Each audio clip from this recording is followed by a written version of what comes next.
स्वागत है आपका अनिशा आईएएस में। चलिए हम लोग आज मुख्य परीक्षा के कुछ मैटर पर बात करने वाले हैं। आज हम लोगों की बात होगी साइंस एंड टेक्नोलॉजी की, कि साइंस टेक्नोलॉजी के ग्रुप ई में जो एक थोड़ा सा टफ ग्रुप माना जाता है पूरे साइंस का, हालांकि सबसे टफ मेरे विचार से आपका ग्रुप बी है, लेकिन फिर भी जो पूरी तरीके से टेक्नोलॉजिकल पक्ष को कवर करता है, साइंस एंड टेक्नोलॉजी के पूरे पक्ष को जो कवर करता है वो आपका ग्रुप ई है। तो यहाँ पर एक समस्या आ रही है बहुत सारे स्टूडेंट्स को कि इसमें क्या पढ़ा जाए, क्या छोड़ा जाए। समय तो बहुत कम दिया गया, जैसा कि आप देख रहे हैं जेपीएससी के द्वारा पहले से भी आशंका थी कि बहुत हड़बड़ा करके आपका ले सकता है मुख्य परीक्षा, और एक दो राउंड बढ़े, लेकिन वही 2-4-5 दिन बढ़ा, लगभग एक सप्ताह रेगुलर वाला बढ़ा है और एक सप्ताह का बैकलॉग 45 सीट्स वाला बढ़ा है। तो एक बहुत ही आपका पॉजिटिव चीज है, एक सप्ताह या 7-8 दिन भी लास्ट आवर में मिल जाता है तो बहुत बेहतर है। वीडियो को ग्रुप ई के जो इम्पोर्टेंट टॉपिक है उसको शुरू करने से पहले आपको जानकारी दे देना चाहता हूं कि 14 जुलाई से हम 15 जेपीएससी के फाउंडेशन बैच शुरू हो रहे हैं। इस बैच की जो खासियत होगी, इसमें पीटी मेंस और आंसर राइटिंग 3 पार्ट में आपका है। तीनों में भी ले सकते हैं, अलग अलग भी एडमिशन ले सकते हैं। फर्स्ट 50 स्टूडेंट्स के लिए कुछ सुविधा मेरे द्वारा दिए जा रहे हैं, उसका लाभ भी उठा सकते हैं। इसमें कुछ सीट्स बचे हुए हैं। इसके अलावा यहाँ पर प्रीलिम्स के जो क्लासेस होंगे दोनों पेपर के होंगे, मेंस के 4 जीएस पेपर के होंगे। यहाँ पर जो इस बार व्यवस्था की गई है 15 जेपीएससी फाउंडेशन के लिए, ताकि आपको एक अंदर से आत्मविश्वास शुरू में ही उत्पन्न हो जाए कि हमारा रिजल्ट आने की संभावना बहुत ज्यादा है। जिस तरीके से इस बार सीट बहुत कम निकाले गए और कट ऑफ अंदाज से काफी आगे चला गया, लगभग 8-10 क्वेश्चन आगे चला गया जितना अंदाज लगाया जा रहा था। ऐसी स्थिति में अब अगर भविष्य में भी कम सीट्स आते हैं अथवा ज्यादा सीट भी आते हैं, तो जिस तरीके से कट ऑफ बहुत तीव्रता से आगे बढ़ रहे हैं, ऐसी स्थिति में बेहतर होगा कि आपको प्रारंभिक परीक्षा के साथ मुख्य परीक्षा की रणनीति पर भी वर्क करना चाहिए। यानी कि मुख्य परीक्षा आपको प्रारंभिक परीक्षा में सपोर्ट करेगा, प्रारंभिक परीक्षा मुख्य परीक्षा को सपोर्ट करेगा। मुख्य परीक्षा में जितना अधिक आपका चारों जीएस पेपर का बेहतर तैयारी होगा, निश्चित रूप से प्रारंभिक परीक्षा में अच्छे स्कोर को लाने में मदद करेगा, क्योंकि जैसे जैसे आगे बढ़ रहे हैं हम लोग अगले जेपीएससी में, इसके प्रश्नों का स्वरूप थोड़ा एनालिटिकल होता जा रहा है। ऐसी स्थिति में आप सिर्फ फैक्चुअल या फिर कुछ वन लाइनर किस्म के बुक्स को, नोट्स को पढ़ के जाइएगा तो वहां पर आप धोखा में पढ़ सकते हैं। इसका ध्यान रखना होगा आपको। दूसरा, जिस तरीके से नोटिफिकेशन आने के बाद फटाफट यहाँ पर एग्जाम लिया जाता है, तो इस गलती को भी नहीं करना है आपको कि नोटिफिकेशन का वेट करना है। वास्तव में अगर आपने जेपीएससी को टारगेट कर रखा है तो अभी से आपको लगना चाहिए, इंतजार नहीं करना चाहिए। और इन्हीं चीजों को देखते हुए प्रीलिम्स और मुख्य परीक्षा दोनों आपका एक साथ स्टार्ट हो रहे हैं। प्रीलिम्स के कुछ क्लासेस हुए हैं और प्रीलिम्स में दोनों पेपर उपलब्ध रहेंगे, मेंस में 4 जीएस पेपर उपलब्ध रहेंगे। बाहर से कुछ भी पढ़ने की आपको आवश्यकता नहीं होगी। नोट्स आपको उपलब्ध रहेंगे, लेकिन आपको कंसेप्ट यहाँ पर दिया जाएगा। ठीक है, इस बार वीडियो जो है प्रीलिम्स हो या मेंस हो, 2 टाइप के मिलेंगे। एक शॉर्ट वीडियो मिलेगा जिसमें शॉर्ट में किसी टॉपिक को समझाया जाएगा, है ना, और एक लाइव क्लास जो होगा उसका वीडियो मिलेगा जो थोड़ा सा लंबा होता है। अगर हड़बड़ी आपको है, कम समय मिलता है, तो शॉर्ट वीडियो को भी देख करके आप कंसेप्ट को समझ सकते हैं। नोट्स तो आपका फिर से बन रहा है, हर साल यहाँ पर अपडेट होता है नोट्स। प्रीलिम्स का पूरी तरीके से नए नोट्स बन रहे हैं, हर पहलू को समाहित करते हुए हिंदी और इंग्लिश मीडियम में, और मुख्य परीक्षा के भी न्यू नोट्स आपको दिए जाएंगे, जिसमें सारे डेटा को फिर से अपडेट किया जाएगा जो आपके लिए जरूरी है। और करेंट की भी बहुत अच्छी तैयारी है इस बार पीटी और मेंस के लिए। जो भी आपके सिलेबस से रिलेटेड करंट अफेयर्स होंगे उनको कई पेपर से और अन्य स्रोतों से मेरे द्वारा संग्रहित किया जा रहा है, ताकि आप करंट से शुरू से जुड़ाव रख सकें, लास्ट में आपको किसी भी रूप में हेडेक ना हो, है ना। तीसरा जो प्रमुख पहलू होगा, टाइम बाउंड में तो ऐसे यहाँ समाप्त होता ही है, यहाँ सिलेबस समाप्त होता है, फिर रिवीजन चलता रहता है, क्लासेस कभी नहीं रुकते हैं। लेकिन इस बार जो प्लान है यहाँ का कि यथाशीघ्र आपका फिनिश करवा देना फर्स्ट राउंड सारे पेपर को, ताकि जो शुरू से जुड़े स्टूडेंट्स, फाउंडेशन में जो जुड़े, उनको मोर देन 1 क्लासेस मिल जाए हर टॉपिक का। ठीक है, जिससे उनका कंफर्मेशन हो जाएगा और बहुत ज्यादा संभावनाएं बढ़ जाएंगी फाइनली क्लियर करने की। क्योंकि मेरा यहाँ पर ये मानना है कि सिर्फ प्रीलिम्स हमारा टारगेट नहीं होता है, हमारा फाइनल लिस्ट में आपका नाम आना चाहिए, ये हमारा यहाँ का टारगेट होता है। उसी को ध्यान में रखते हुए सारे क्लासेस होते हैं, यानी कि प्रीलिम्स के भी क्लासेस होते हैं, तो यह ध्यान रखा जाता है कि आपका मुख्य परीक्षा का बेस इन क्लासेस के माध्यम से बन रहा है या नहीं। यहाँ प्रीलिम्स में भी जो नोट्स दिए जाते हैं पूरी तरीके से कंसेप्चुअल होते हैं, वन लाइनर नोट्स नहीं दिए जाते हैं, मैप के साथ दिए जाते हैं। और एक जो और इसका महत्वपूर्ण पहलू है वो है टेस्ट। प्रीलिम्स में इस बार चैप्टर वाइज टेस्ट आपका होंगे, अच्छी तरीके से हर टॉपिक का आपका टेस्ट होगा। प्लस शुरू से ही इस बार प्लानिंग है कि कंप्लीट टेस्ट होंगे, यानी कि 100 क्वेश्चन का जो टेस्ट होता है पेपर 1 पेपर 2 में। थोड़ी देर इससे तक ये संभव नहीं हो पाया था समय के अभाव के कारण, लेकिन इस बार प्लान में शामिल हो गया है कि आपका 100 क्वेश्चन के टेस्ट भी आपको प्रीलिम्स के बैच के साथ मिलने वाले हैं। और मेंस के बैच को जब आप ज्वाइन करते हैं तो उसमें एक आंसर राइटिंग का भी बैच होता है। उसमें आपके डेली और वीकली टेस्ट तो चलेंगे ही, और उसमें एक जो बदलाव किया गया है इस बार, शुरू से ही आपका कंप्लीट टेस्ट भी चलेगा, है ना।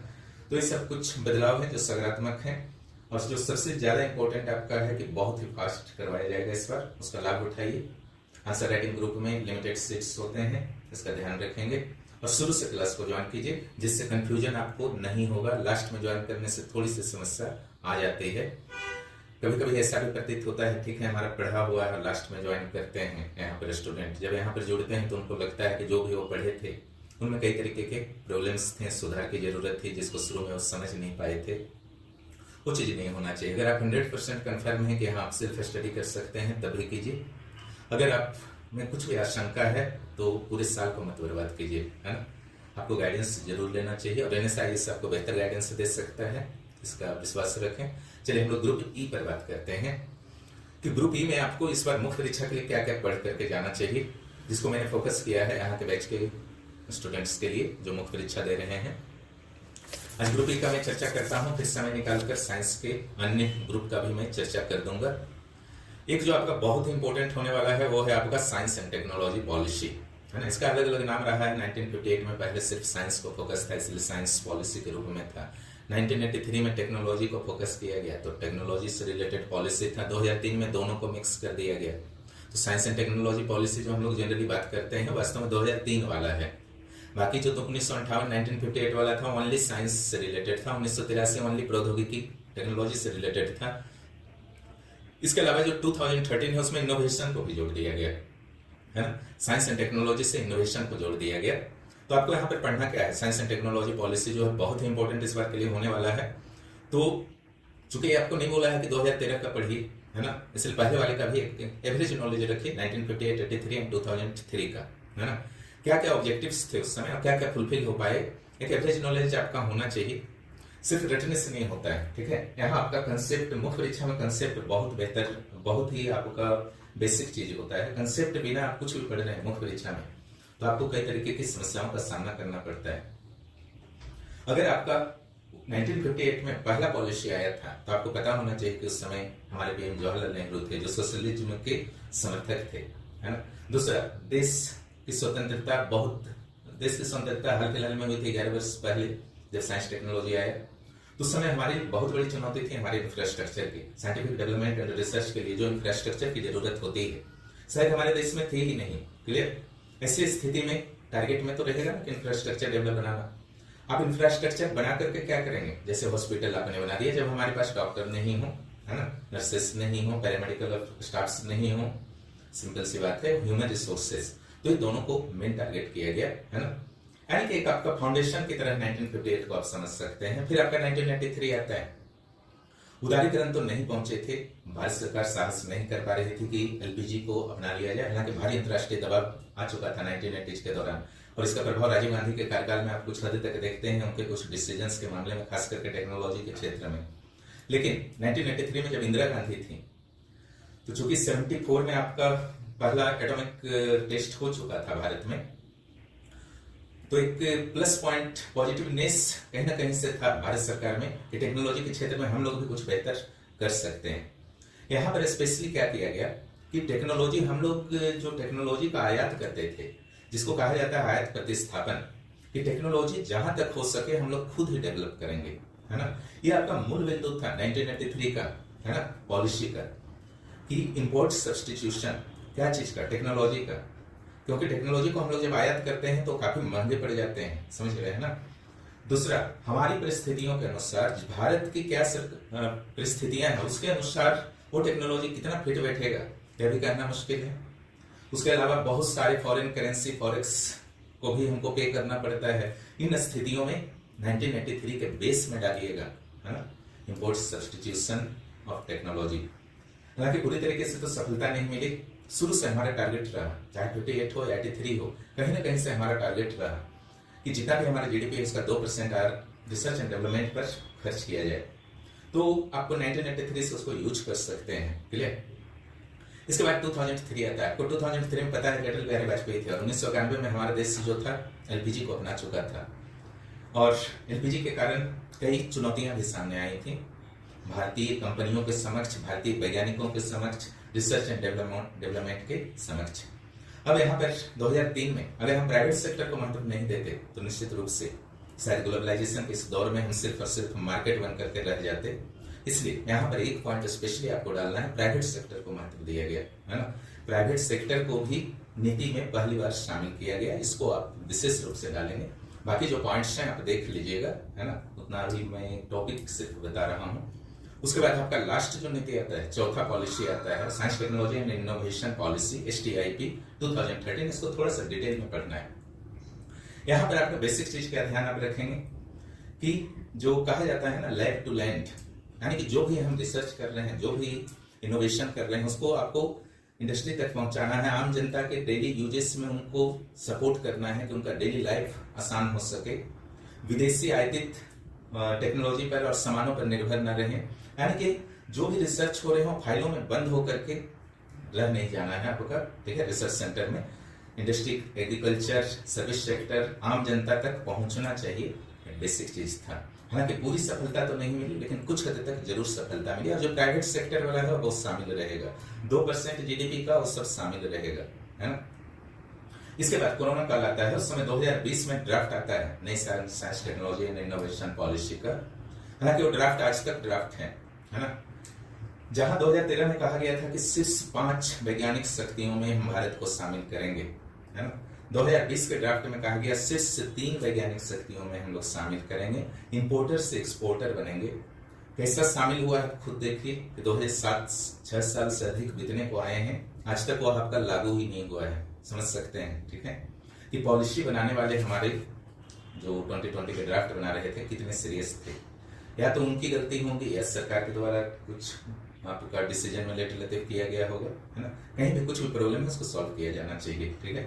जीडीपी का 2% अभी भी टारगेट बना हुआ है, जबकि ओरिजिनल में 0.7% से अधिक नहीं है। तो एक बेसिक चीज आपको बता दिया गया कि 1958, 83, 2003 और 2020 भी ड्राफ्ट को आपको एवरेज नॉलेज रखना है। 2013 को डिटेल नॉलेज रखना है, 1958, 83, 2003 का क्या करना है, एक एवरेज नॉलेज। और सारे आपस में इंटरलिंक्ड होते हैं, इसको हमेशा याद रखिएगा। कोई भी टॉपिक का जब आप डेवलपमेंट पढ़ते हैं, चाहे इकोनॉमिक्स में पढ़िए, साइंस में पढ़िए, हिस्ट्री में क्यों ना पढ़िए, है ना। चाहे आप स्टोन एज से लेकर के आप 1957 के स्टोन एज से लेकर के 1947 के भारत के इंडिपेंडेंट तक के इतिहास को, अगर इतिहास आप समझते हैं तो सारे इंटरकनेक्टेड हैं। तो ये सारी नीतियों को पढ़ना ही नहीं है सिर्फ, ठीक है, चूंकि इंटरकनेक्टेड हैं। भविष्य में कैसी नीति होनी चाहिए उसमें आपको ड्राफ्ट हेल्प करेगा और आपकी सोच हेल्प करेंगे, क्लियर। क्योंकि इसमें सोशल जस्टिस को भी जोड़ना है, जेंडर इक्वलिटी को भी जोड़ना है और कई बार जोड़े भी गए हैं अलग अलग ऑब्जेक्टिव जब आप पढ़ते हैं। प्लस जो 2020 में आपके जितने भी पॉइंट्स हैं उसमें एक बहुत इंपॉर्टेंट पॉइंट्स है कि जितने भी रिसर्च होते हैं वो आपका एक तरीके से ऑफिस में, रिसर्च सेंटर में ही रह जाता है। लेकिन भारत सरकार ने अब कहा है 2020 के माध्यम से कि उसको पब्लिक में कर देंगे कि जो भी इनोवेटर्स हैं, जो प्राइवेट लेवल पर आपका प्रयास कर रहे हैं, उनको फ्री ऑफ कॉस्ट वो सारे रिसर्च मिल सके। यानी कि रिसर्च जब आपका सामने आएगा तो उसमें कुछ भी सकारात्मक या नकारात्मक या कुछ लिमिटेशन होगा या कुछ कमी होगा या कुछ खूबी होगा, उस लेवल से आगे के लेवल में फिर रिसर्च होंगे। कुछ कमी होगी तो सोल्व हो सकता है, क्योंकि भारत के बहुत सारे ऐसे युवा हैं जो सक्षम है, अगर उनको थोड़ा सा सपोर्ट मिले तो, है ना। 2020 में इससे भी कहा गया है कि आपको सपोर्ट भी भारत सरकार करेगी, लेकिन पहले लागू होने दीजिए। तो आपको करना यहाँ पर क्या है, 1958, 83, 2003 शॉर्ट पॉइंट्स, तीनों के बीच तुलना, है ना। उसके बाद क्या करना है, इन तीनों में 58, 83, 2003 की अपेक्षा क्या चेंजेस किए गए, कब, 2013 में। इट मीन्स इन तीनों के कंबाइंड पॉइंट्स वर्सेस 2013। ये दूसरा स्टेप होना चाहिए। तीसरा स्टेप क्या होना चाहिए, 2013 की पॉलिसी जब थी तो 2020 का ड्राफ्ट क्यों आया, है ना। इट मीन्स क्या क्या नए चेंजेस किए गए हैं, कुछ पॉइंट्स का हमने चर्चा भी किया आपसे। झारखंड का कुछ संदर्भ जरूर दे दीजिएगा। और एक बहुत इंटरेस्टिंग टॉपिक है, अगर इसके क्रम को, विकास क्रम को समझते हैं, नहीं समझते हैं तो बहुत ही उलझाऊ है ना, बहुत दिक्कत होगी इसको मैनेज करने में, याद रखिएगा। गलत तरीका से आपने पढ़ा है, गलत कंटेंट को पढ़ा है तो बहुत दिक्कत होगी, फिर आपको इस क्वेश्चन को छोड़ना होगा। और ऑप्शन बहुत ज़्यादा आपके पास साइंस में रहता नहीं है, 2 में 1, अगर एक क्वेश्चन उठपटांग आ गया तो फिर 1 में 1 हो जाता है। इसलिए इससे तो आप तैयारी कर लेंगे और जिस तरीके से मैंने कहा है उसी तरीके से तैयारी करके जाइएगा, तभी वहाँ सॉल्व कर पाइएगा। इसके अलावा आपको करना क्या है, एटॉमिक पॉलिसी इंडिया का, CTBT NPT है ना, इसको अच्छे तरीके से आप कर लेंगे। इसके अलावा आपको करना है advantages and disadvantages of atomic energy, clear. Atomic वाले पार्ट को पूरा कर लेंगे। जहां तक एनर्जी वाले पार्ट की है तो एनर्जी, इन्वायरमेंट या ट्राइबल इश्यू, इस सारे मुद्दे पर आपका ठीक ठाक कंट्रोल होना चाहिए। एनर्जी 2 टाइप का आपका होता है, उसमें खास करके जो सिविल सेवा में टारगेट किया जाता है वो आपका है रिन्यूएबल एनर्जी सोर्सेस, RE जिसको कहा जाता है, या NCSC, non conventional sources of energy. इसको फुल कंट्रोल में रखिए, है ना।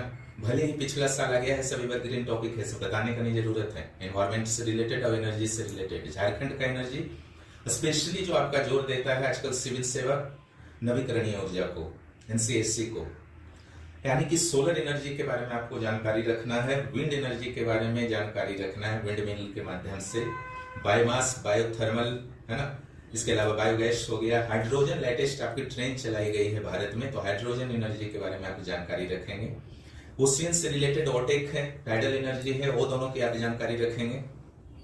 यानी कि जो एवरेजली आपका 8-10 टाइप का होता है उसका जानकारी रखना है, प्लस इससे रिलेटेड लेटेस्ट डेटा, है ना, रिन्यूएबल एनर्जी का डेटा और नॉन रिन्यूएबल एनर्जी का डेटा। छोटा सा डेटा है लेकिन इसको परेशानी बना देते हैं स्टूडेंट कि डेटा याद करना है, सालों भर जपते रहते हैं, डेटा लास्ट में पता चलता है कि याद ही नहीं था, है ना। ओसन कितना आपका एनर्जी डिमांड है, चूंकि देखिए एनर्जी डिमांड भी आपका डाला हुआ है।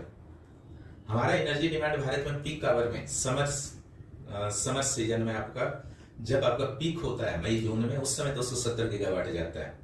हमारा आपका क्षमता है 540 गीगावाट का, क्लियर। आज स्थिति ऐसी हो गई है कि दोनों का 50-50 कंडीशन हो गया है ना, यानी कि 50% NCSC, non conventional source of energy, जिसके रिन्यूएबल एनर्जी भी बोलते हैं, और 50% आपका फॉसिल फ्यूल वाला है। इट मींस हम लोग अब क्रॉस करने वाले हैं, जो नेट जीरो का टारगेट 2070 तक रखा गया है वहां तक पहुंचने वाले हैं, है ना। तो एनर्जी सेक्शन तो आपको कंप्लीट होना ही चाहिए। एटॉमिक एनर्जी जब आता है तो उसके प्लस माइनस तो आएंगे ही, अगर फॉसिल फ्यूल से रिलेटेड आता है उसके प्लस माइनस आएंगे ही, और अगर आपका नॉन जो रिन्यूएबल एनर्जी आता है उसके भी नकारात्मक पॉइंट्स कुछ हैं, महंगे हैं वो, है ना। जमीन की अच्छी खासी जमीन की जरूरत पड़ती है, लैंड यूज की जरूरत पड़ती है, तो उसको आपको डिटेल में स्टडी करना है। तो एटॉमिक एनर्जी पर विशेष से ध्यान दीजिएगा। लेकिन एनर्जी टॉपिक जो है आपके लिए हमेशा से एवरग्रीन रहा, खास करके रिन्यूएबल एनर्जी रिसोर्सेस, है ना। इसको गलती मत कीजिए और झारखंड के संदर्भ में भी पढ़ लीजिएगा, झारखंड में क्या क्या संभावनाएं हैं और क्यों संभावनाएं हैं, इसके प्लस और माइनस क्या है। इसके अलावा कुछ और टॉपिक पर बता देता हूं मैं। GSLV और PSLV को आप कर लेंगे, साथ ही लॉन्चिंग व्हीकल जितने भी डेवलप हुए हैं भारत में उसके डेवलपमेंट को आपको करना है, ध्यान रखिएगा। और सैटेलाइट के एप्लीकेशन को आप कर लेंगे।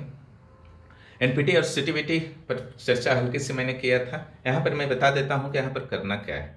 NPT का सामान्य कंसेप्ट और उसके डेवलपमेंट को बताना है, और CTBT का भी जो नॉर्मल कंसेप्ट है क्या होता है, कब लागू हुआ था और इसकी डेवलपमेंट कैसे हुआ, वर्तमान कंडीशन CTBT के बारे में जरूर बता दीजिएगा। इसके अलावा आपको क्या करना है, इसमें जो एक महत्वपूर्ण पहलू है कि इसके प्रोविजंस को NPT का करना है, CTBT का इंपॉर्टेंट प्रोविजंस को करना है। NPT में और क्या करना है आपको, इंडिया का क्या आपका पोजीशन है, वो क्या सोचता है NPT के बारे में और CTBT के बारे में। और एक चीज़ मत भूलिएगा सिविल सेवा के लिए कि NPT और CTBT के बीच में आपको तुलना जरूर करना है, क्लियर, क्योंकि वह बहुत ही इंपॉर्टेंट होता है, अन्यथा वहाँ पर धोखा हो सकता है एग्जाम हॉल में। एट ए टाइम कुछ भी सोचिएगा कि हाँ एग्जाम हॉल में कर लेंगे, वो मृग मरीचिका के सिवा कुछ नहीं है ना। जो भी दिमाग में आता है कि इस टाइप का क्वेश्चन आ सकता है उसको प्रैक्टिस कीजिए, शॉर्ट में लिखिए, लास्ट आवर तक लिखिए। लिखना ही सिविल सेवा में मुख्य परीक्षा की सफलता का इंडिकेटर है, याद रखिएगा। रीडिंग मारते हैं तो कैसे 4-5 साल बीत जाएगा पता भी नहीं चलेगा। डिजीज में इस बार जो टारगेट आपको करना है वो है मलेरिया, है ना। मलेरिया को आप अच्छी तरीके से करेंगे। आपको पता है कि मलेरिया जो है मादा एनोफिलीज मच्छर जो आपका होता है मीडियम का कार्य करता है, माध्यम का कार्य करता है करियर का, लेकिन ये होता ना वायरस से है ना आपका बैक्टीरिया से, होता क्या चीज़ से है, ये होता है आपका प्लाज्मोडियम, है ना। प्लाज्मोडियम से है, 2 टाइप का होता है भारत में, प्लाज्मोडियम वाइवेक्स, प्लाज्मोडियम फैल्सिपरम, जिसको पीवी या पीएफ भी बोलते हैं, जिसमें वाइवेक्स जो होता है थोड़ा कम खतरनाक होता है, जल्दी ठीक हो जाता है। फैल्सिपरम आपको लगेगा कि हम ठीक हो गए, लेकिन अंदर छुपा हुआ रहता है प्लाज्मोडियम। दोनों के बीच डिफरेंस को तो कर लीजिएगा, और इसके कारण क्या है, प्रिवेंशन कैसे हो सकता है, इसकी दवाइयाँ क्या हैं, इसके टेस्ट क्या हैं, पूरा क्लियर होना चाहिए, है ना। प्लस दवाइयों के नाम भी आप क्लियर रखेंगे। एक चीज़ और, जो प्रोग्राम्स आजकल चल रहा है, क्योंकि आपका सिलेबस में फोकस किया है प्रोग्राम को, तो एनवीबी, डीसीपी, एनएफएमई, एनएसपी, IMAP-3 और GFA-TM, इन सारे के बारे में आपको जानकारी रहनी चाहिए। अगर इन सारे के बारे में जानकारी नहीं है तो मलेरिया शायद आपका अधूरा रह जाएगा। और जो सबसे ज़्यादा जरूरी है, इसमें डायग्राम मैप की पूरी संभावना है, और झारखंड का संदर्भ मलेरिया में जरूर दीजिएगा, क्योंकि टॉप 5 स्टेट्स में झारखंड का भी नाम आता है मलेरिया में, है ना। साइबर क्राइम अगला टॉपिक जो है, साइबर क्राइम, इसमें डिफिनेशन पर मेहनत कीजिएगा। कहीं भी साइंस में हो या इकोनॉमिक्स में हो, जो डिफिनेशन आता है उसको एग्जाम हॉल में लिख लेंगे, इस कंसेप्ट के साथ भूल करके भी मत जाइएगा, है ना। कुछ नहीं होता है, एग्जाम हॉल में लिख लेंगे, है ना। इतना घटिया डिफिनेशन लिखाएगा कि खुद पढ़ के अच्छा नहीं लगेगा, लेकिन आप असहाय रहेंगे, हेल्पलेस रहेंगे, काट नहीं सकते हैं। जो लिखा गया, जल्दी आगे बढ़ो। जल्दी आगे बढ़ने वहाँ नहीं जा रहे हैं आप, वहाँ पर फाइनली क्लियर करने को जा रहे हैं, है ना। स्क्रीनिंग टेस्ट अभी पास किए हैं, वास्तव में आपके जितने भी मार्क्स थे वो आपका काम देने वाले नहीं हैं फाइनल मेरिट लिस्ट में, वो मुख्य परीक्षा का ही काम देगा, फिर इंटरव्यू का। तो साइबर क्राइम के डिफिनेशन हो गए, इसके टाइप्स हो गए, इससे रिलेटेड जितने भी कानून हैं प्रत्यक्ष अप्रत्यक्ष रूप से अच्छी खासी जानकारी होनी चाहिए, जिससे टेबल बना करके आप डालेंगे। NCIIPC नाम का एक संस्था है, उसके बारे में आप जरूर जानकारी रखेंगे, है ना। साइबर क्राइम में जरूर उसको डालिएगा। अब आते हैं मोस्ट इंपॉर्टेंट एक और टॉपिक इस बार के लिए, वो है आपका बायोटेक्नोलॉजी। इसके कोई भी पहलू को आप छोड़ने को नहीं जा रहे हैं, अन्यथा नुकसान हो सकता है। डिफिनेशन फिर से मेहनत कीजिएगा घर में ही, एग्जाम हॉल के लिए मत छोड़िएगा कि लिख लेंगे, कोई लिखाता नहीं है। डिफिनेशन को रट जाइए कि इसी को लिखना है, मैटर खत्म, है ना। उससे स्पीड भी बढ़ेंगे। Animal breeding, live stock improvement के क्षेत्र में बायोटेक्नोलॉजी का क्या प्रयोग है, ये आपका सिलेबस में। मेडिसिन, एग्रीकल्चर, इन्वायरमेंटल प्रोटेक्शन या फूड टेक्नोलॉजी, ये सारे हैं। तो सारे के बारे में कुछ कुछ पॉइंट्स तो आपको कंट्रोल रहना चाहिए, और कुछ पॉइंट्स में से नहीं कि आप थोड़ा घरेलू और बाजारू या डेली यूज वाला भाषा लिख रहे हैं, थोड़ा ये साइंस का है ना, ये साइंटिफिक है, ध्यान रखिएगा। इसीलिए आपको यहाँ ध्यान जो रखना है कि जो भी लेटेस्ट शोध हुए हैं, है ना, तरह तरह के उपकरण हैं, तरह तरह के आपके मेथड्स हैं, उसकी अच्छी खासी जानकारी आपको होनी चाहिए भारत के संदर्भ में। एडवर्स इफेक्ट, जो नकारात्मक प्रभाव पड़ सकते हैं बायोटेक्नोलॉजी का, जो ज़बरदस्त प्रयोग हो रहा है आजकल, उसके भी एडवर्स इफेक्ट देखने को मिले हैं, जैसे डॉली भेड़ को आप देख सकते हैं। बायो फर्टिलाइजर स्पेशली तो नहीं दिया है इस सेक्शन में, लेकिन इस सेक्शन के लिए आप रिवीजन करके जाएंगे। हालांकि ग्रुप सी में बहुत कुछ आप पढ़ चुके रहेंगे, फिर भी यहाँ बायो फर्टिलाइजर के बारे में आपको जानकारी रखनी चाहिए, इसके पॉजिटिव एंड नेगेटिव पहलू को ध्यान में रखते हुए। अगला जो है आपका मोस्ट इंपॉर्टेंट इस बार के लिए, वो है रिमोट सेंसिंग, है ना। रिमोट सेंसिंग को अच्छी तरीके से इस बार कर लीजिएगा। JIS अगर नहीं भी कर पाए तो रिमोट सेंसिंग को जरूर कर लीजिएगा, और जैसे जैसे सिलेबस में दिया है उसके अनुसार तो करेंगे ही। एक डायग्राम इसका क्लियर करना है, इसका परिभाषा डायग्राम में जो भी सेंसर्स वगैरह हुए, या फिर सन वगैरह हुआ, या फिर नीचे का रिसीवर हुआ, या फिर एनालिसिस रूम हुआ, तो इस सारे चीज़ को आपको दिखाना है उसमें। एप्लीकेशन जो है आपका डिजास्टर है या वेदर है या रिसोर्स मैनेजमेंट है। रिसोर्स मैनेजमेंट जब आता है तो वाटर रिसोर्स, लैंड रिसोर्स, है ना, इस सारी चीज़ों को अलग अलग करके आपको दिखाना होगा। मिनरल रिसोर्स किस तरीके से सपोर्ट करता है ना, हर चीज़ डाल सकते हैं रिसोर्स में। इसमें कुछ टेक्निकल टर्म है, जैसे साभी है, NDVI है, SOC है, तो निश्चित रूप से इन सारी चीज़ों की जानकारी आपको होनी चाहिए। तो इतना आपको करना होगा। अब इसको संक्षेप में बता देते हैं। हाँ, एक चीज़ और, आपका रिन्यूएबल एनर्जी रिसोर्सेज में विशेष ध्यान दीजिएगा। टेक्नोलॉजी, रिलेटेड टेक्नोलॉजी एकदम सिंपल फॉर्म में, है ना, जैसे विंड मिल है, कैसे काम करता है, टरबाइन होता है, रोटर होता है, गियर बॉक्स होते हैं, या फिर आपका जनरेटर होता है, फिर कैसे आपका इलेक्ट्रिसिटी में बदल जाता है, तो उसका एक डायग्राम आपको दिखाना होगा उस जगह में, क्योंकि एक बार पूछ चुका है टेक्नोलॉजिकल पहलू। तो सोलर का हुआ, विंड एनर्जी का हुआ, या फिर हाइडल एनर्जी का भी आपका बहुत सिंपल है, टरबाइन बेस्ड है। ओटेक का भी, जहां मौका मिले मानचित्र बनाइए, डायग्राम बनाइए, प्रेजेंटेशन बेहतर रखिए।